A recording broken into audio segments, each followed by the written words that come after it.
Hello guys, welcome back. So in this video we'll be creating container pluggable database. So I'm using Oracle 12c and I'll be migrating this Oracle 12c to Oracle 19c. Alright, so as you know, the new option for Oracle 12c, the Oracle Multitenant delivers a new architecture that allows multitenant container database CDB to hold many pluggable database. Alright, so an existing database can simply be adopted with no application change required.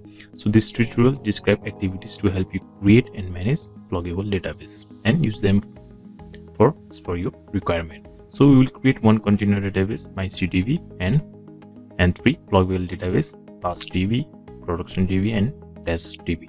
Alright, so let's get started. So first of all, we need to have your Oracle PDB setup on your OS. So make sure all those settings are done. So we have done this type of setting in my previous videos. You can check this video, or you can pause the video and do all this configuration. All right. So this is pretty much simple. Just you need to apply all this configuration upon all parameter to your system. So once you are done, make sure your firewall is off and running. So if you want your OS, like operating system, to be accessible from outside of your VM. All right, so to control your limit of Oracle users, so make sure you apply all this configuration. Okay, so in the next step, we will be creating OS group here, and yeah, so we need to disable the SI Linux. So make sure your environment variable for Oracle user is perfectly set. So you can refer to this. All right, in the next step, so we will be downloading the Oracle installer binary file. So make sure you have all the file. So I will be giving the links in the description. So make sure you check those links. So here we'll be unzipping the binary file. All right, so it's going to take some couple of minutes. Okay, so just simply go to your run installer directory under database. Okay, here you can see run installer. Just run it. Okay, we got some error here. Installer installation failed error. Okay, since I'm using Oracle Enterprise Linux, so we need to do some configuration in the CPU config file. We need to say edit that configuration file. So for this, you need to go to the CPU config file. When open it, so it should be under install and stage. So under stage there is CPU. All right, under CV, yeah, this is a CV directory. So you can check under CV.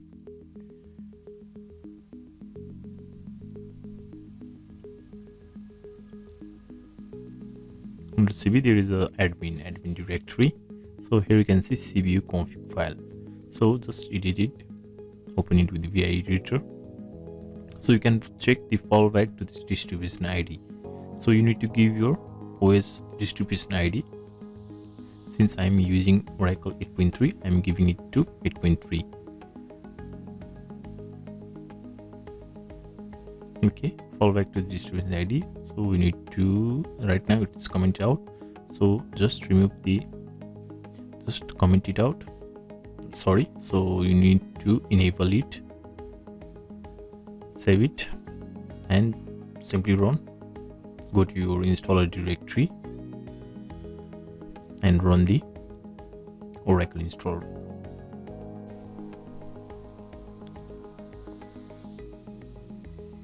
Okay, it seems like Oracle DB is not supported in this operating system, so it's just ignore it. So we are not receiving any update emails, so you can just check it. So click on create and configure database. Okay, here we have Oracle inventory, so leave it as default. So click on next.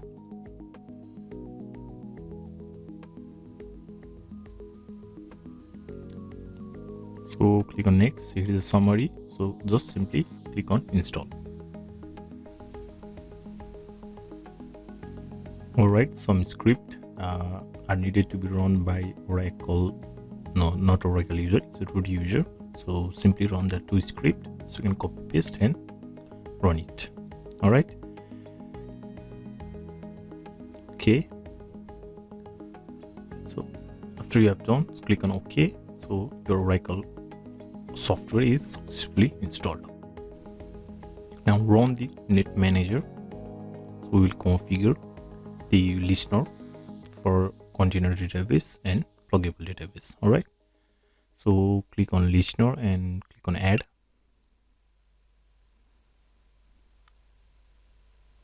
Okay. So click on add address for listening location and click on database service. Click on add database. So your global database name for your pluggable database. So here we are creating 3 pluggable database. One is PASSDB. So for SID, we'll give you a same name as PASSDB. So for the second, we'll be using as DASHDB, and SID as also DASHDB. All right. For the third one, that is a production DB for DB. So give the Oracle SID name. Okay. So after you have done the configuration, so you have to save this configuration. Click on file and save the configuration. Okay. Then you can just close this panel. Now start your listener. So listener start lsn rctl start.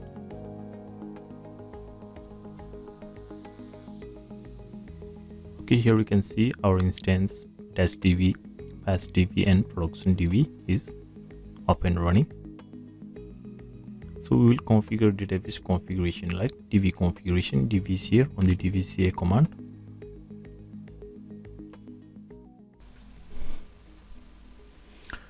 So click on create database, go to next and select the advanced configuration. For database tab, it is Oracle single instance database. So make sure you check general purpose or transaction processing. So if you check, go to next.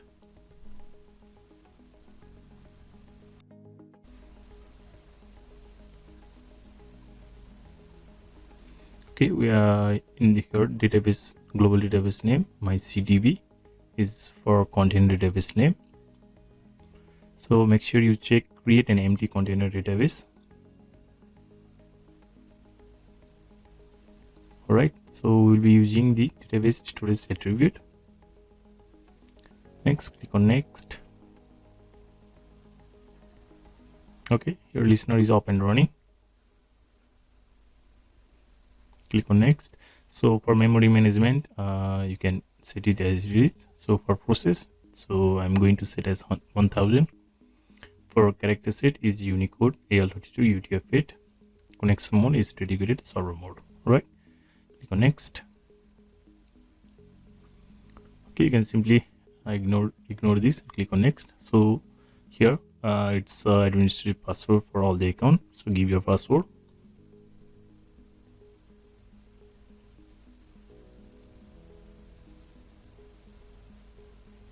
Okay, you can just simply click on yes. All right, select the create database option and click on next. Right, here is a summary of our database configuration. So this installation database creation will take some couple of minutes. You can wait.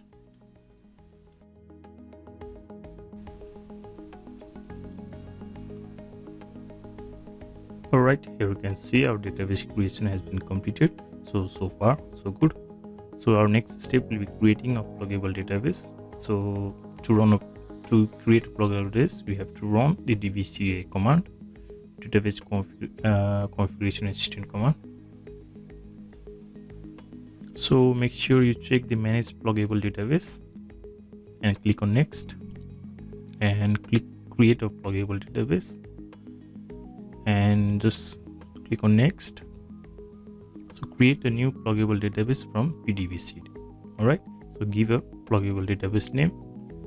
So for me it's a PASSDB.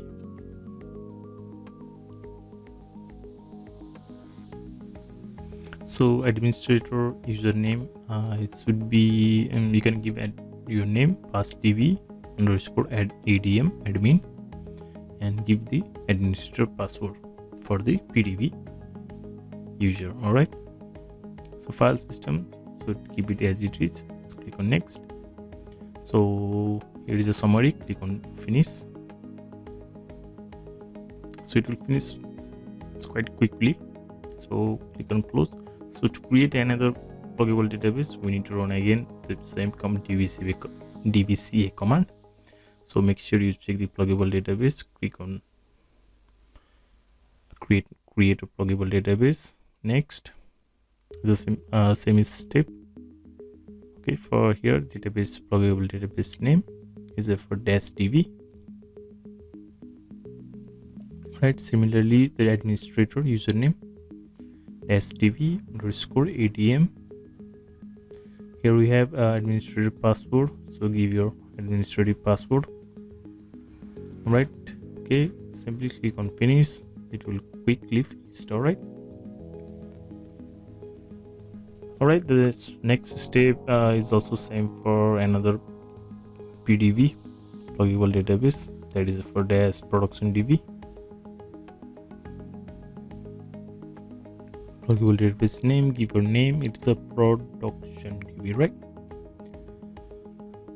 And administrator user is production underscore admin adm. All right, adm and administrator password. So give your password and click on finish.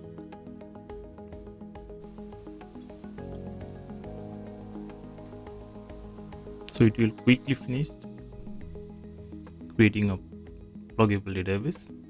So our next step will be configuring the Oracle local naming. All right, so you need to open the tnsname.ora file. Okay, make sure you give all the information for your pluggable database. So here you can see your host name, your server dedicated, and service name DB, and for production DB it's a production DB, right? For -DB it's a -DB. So make sure you check all those and set in the tnsname.ora file.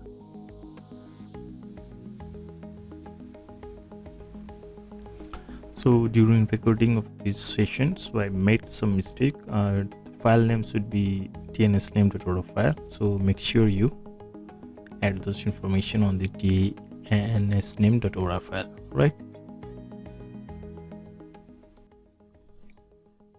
All right.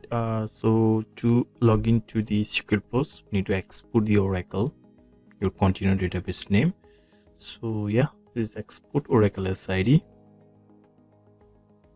So whenever you give the SID, so in my case, my Oracle SID have set it at uppercase 1. So if I give the Oracle SID as lowercase, it is only connected to the idle instance. So we need to export the Oracle SID to the uppercase. Right, here you can see if we set as uppercase, so we will be connected to the Oracle database.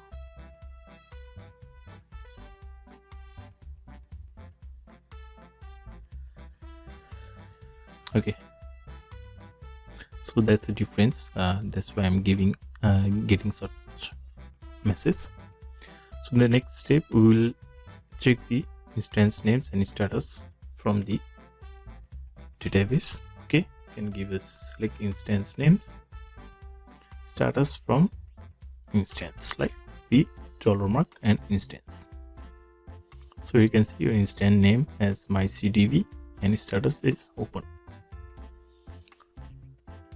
So if open mode is not written right, then we need to open it. So we need to check the container ID and open mode from PDB, right? So select name, container ID, con ID, all right, then open mode from PDB.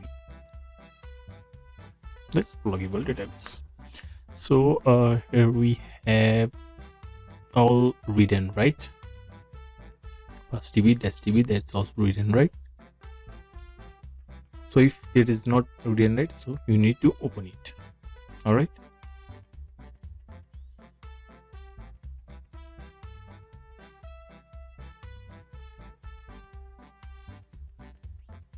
So by default, your Oracle password will expire in 6 months, like 180 days. So make sure you set as unlimited so that your password won't expire.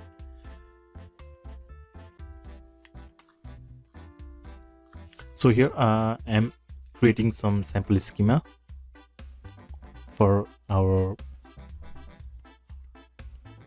test purpose only. Okay, to log into the container database, no sorry, it's a pluggable database, we need to alter this session and set the container ID. All right, here you can see we have created one schema for PASSDB. Similarly for DASHDB, you need to alter session set container ID to DASHDB. So this is how you can create the schema for container and pluggable database. So thank you guys for watching. So make sure you check all those my video. So if you have any question, so comment it down, so I'll try to reply. Thank you guys for watching. So see you in the next video. Till then, take care and bye bye.